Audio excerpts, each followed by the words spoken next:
এটা কি দেখেছো? গোজালু। আজকে একটু গোজালু দিয়ে ভাত খাবো। চিংড়িও দিয়েছি।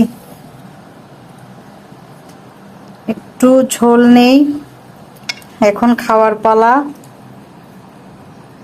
দেখো আলুটা কত সুন্দর, গোজালুগুলো গলে গেছে একদম। এই দেখেছো? এটা চিংড়ি। বিসমিল্লাহ। দেখেছো এগুলো কি মাছ? বাটা মাছ।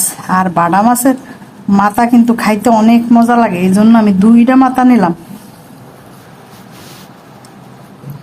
একটু ঝোলও নেই,